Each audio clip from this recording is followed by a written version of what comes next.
నా 83 సంవత్సరాల జీవితంలో 5 జీవిత సత్యాలు చెప్తా వినండి. ఈ వీడియోను సేవ్ చేసి పెట్టుకోండి. ఫస్ట్ వన్, కాలము ఎప్పటికీ వెనుకకు తిరిగి రాదు.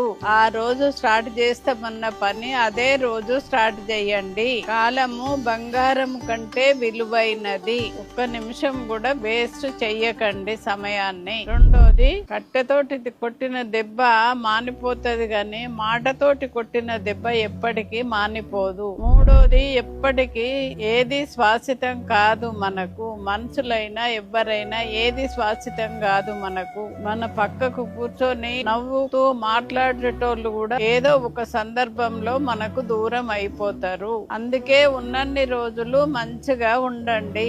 నాలుగోది, నీ బాధను అందరూ అర్థం చేసుకోవాలనడము తప్పు. నీ మనసును నువ్వే ఓదార్చుకోవాలి. నీ బాధను వేరే వాళ్ళు అర్థం చేసుకోలేదని నువ్వు బాధపడితే ఏమి రాదు. లాస్ట్ వన్, ఐదోది, నీ జీవితానికి నువ్వే కారణము. ఈ మార్పుకు నువ్వే కారణము. అది మంచైనా చెడైనా నీ జీవితము నీ చేతిలోనే ఉన్నది. సక్రమంగా జీవించడము నీ బాధ్యత. ఇది 5 జీవిత సత్యాలు పాటించండి.